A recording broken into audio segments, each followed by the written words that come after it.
is one of how many warehouses that you have? 5. You can see how he spent his money and some of what made up his extravagant lifestyle in this California warehouse. Wow, the Neverland. That's the actual sign from Neverland? That is the actual sign from Neverland that was over the gates.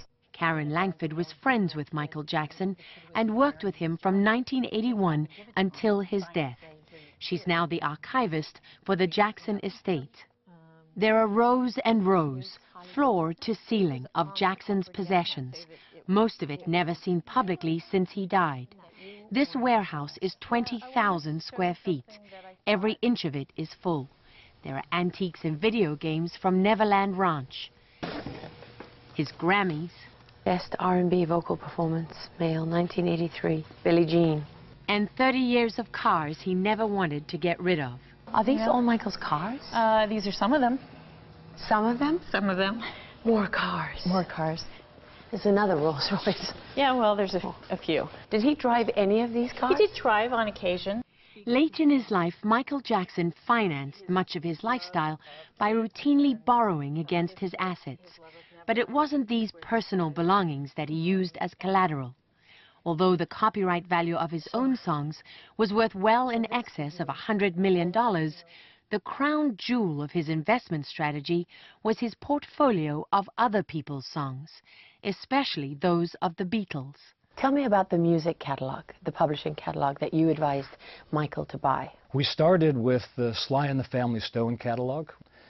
We bought some rock classics. Oh, wow. Okay. Now, did we just witness this clip? Whereas Michael Jackson accumulated all these material things. And let me say and make very clear, there is nothing wrong with wanting success.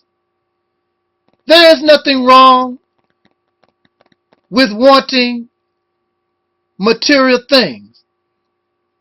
However, in religion, we are warned very much by something that is called greed. We are warned about something called obesity. It is said that fat or obesity is a sin in the eyes of God. It is too much. We always become sick when we have too much of something.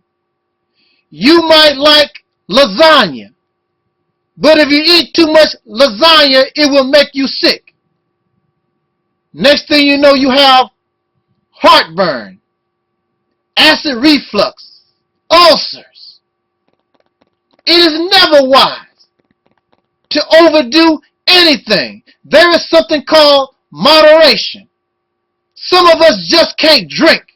We drink to get drunk and out of our mind. We can't just get high. We get high and out of our mind. So Lord knows that I love my brother, Michael Jackson.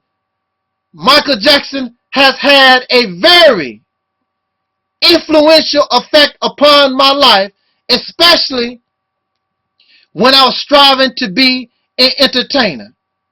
Michael Jackson was much like myself, so shy. But we were directed, or we were attracted by things that caused us to come into the public light. The early Michael Jackson was a humble person. The early Michael Jackson was a shy person. But when great success began to fall upon Michael Jackson, then for many of us, and Michael become a victim, we began to believe our own hype, and we believe we are much more and greater than who and what we actually are and have become. So the same success that brought Michael Jackson adoration and great wealth and material things, the same success caused Michael Jackson to have an early death. This is so sad. Rest in peace, my brother, Michael Jackson. I want to say that with all his material wealth, with all his fame and fortune, Michael and none of us will be able to take this material crap with us. No matter how much gold you have, no matter how much money, no matter how many houses and cars you have, when the Grim Reaper calls, you will take none of it with you. You came into this life with nothing, and you will leave with nothing. And it is sad that you have become so disconnected from your nature that you believe these things are really, or you put so much value on them other than life itself. Michael could take none of this with him.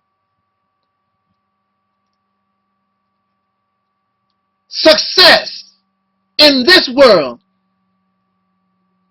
it makes us become materialistic. Whenever you hear somebody talk about success, it's about how much money I have, the houses, the cars, and all. This is what you mean by success.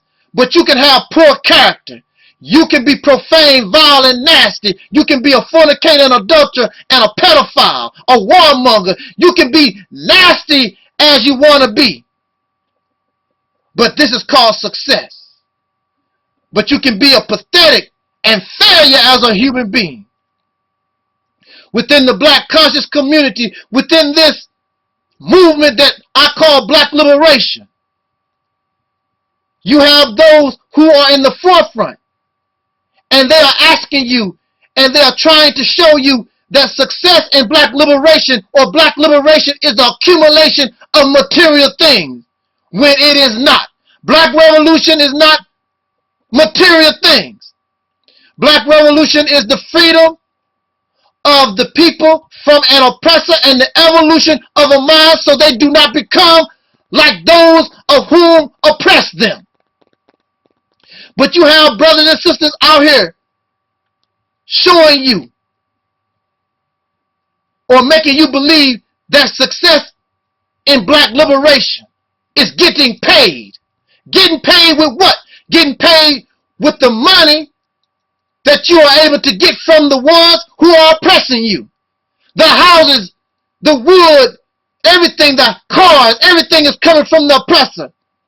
So instead of investing your money, sacrificing and suffering in the name of black liberation, instead of having a real revolution and supporting a real army to take on the oppressor, you want to show as an individual your accumulation of material things that you will not be able to take with you when you leave this planet.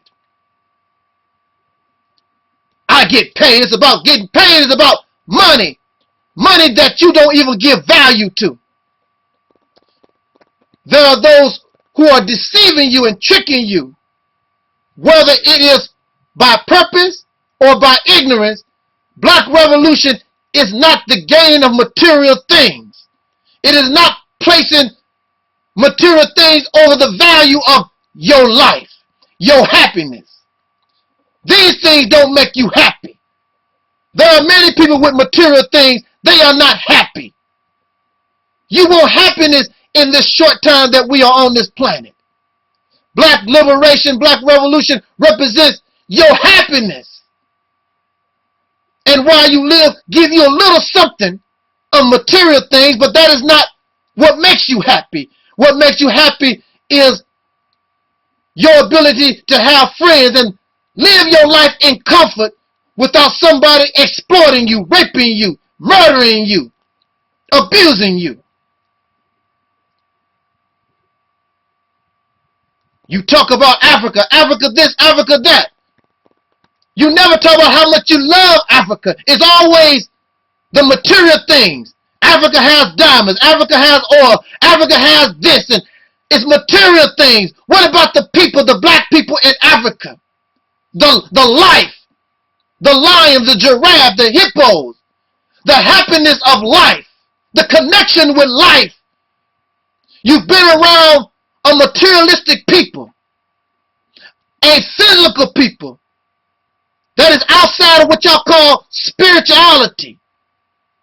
So success for them is material things because they have not tried to learn and have no connection to nature itself. They are an unnatural people, and you are copying their mentality. And as long as you copy their mentality, you will stay right here with them living in hell. You become to try and be a dark-skinned version of your oppressor. In nature, animals only use what they need. You don't see them trying to accumulate wealth. Animals are not greedy. They eat what they need to eat. They drink what they need to drink and go on about their business. They're not accumulating, trying to steal all the water, all the land, everything.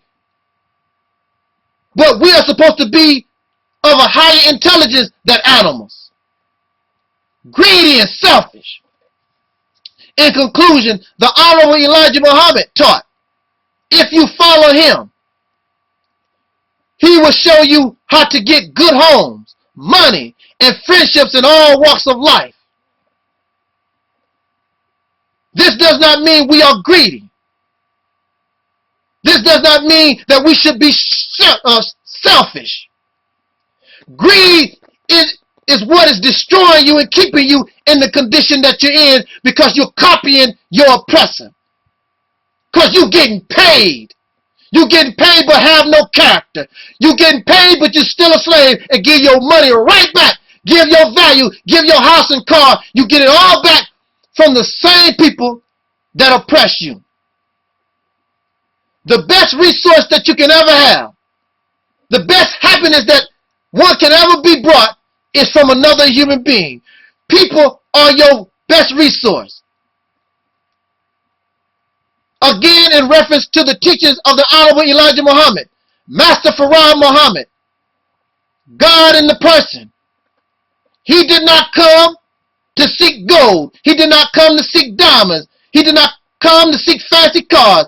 He came here to seek those who are lost, made deaf, dumb, and blind, the descendants of slaves born in America. And he desired material things, not for himself, but to make a people who have been denied happy. Give you a little house, give you a little land, give you some happiness finally, because we have been living in this hell. And above all, give you friendship in all walks of life. Not just black friends, but friendships all over this planet. Happiness for all. We must be very careful. And we make a big mistake when we continue to have the mentality of our oppressor. Or do you know and understand the mentality of the oppressor, the conqueror? You and I, we have been turned into black devils. And this is something we should not want. We should want to not be black, not be African, but become the best earthling, the best human being that we can be. And stop trying to copy a racist. Stop trying to be racist wannabes, seeking material wealth, because that is what gives you value instead of your connection to that which brought you into this life to begin with. Think for yourself. Think about it. And after you think about it, then I'm very sure that you will change your way of thinking, because we don't want to be like those. And you cannot bring into reality a new reality, a new civilization, by being just like the demons that you should be trying to separate yourself from. Thank you for listening. This is your brother Talib Ibn'rad. This was I Am the Angel Snup Nup 7. This was and is the reality's temple on earth.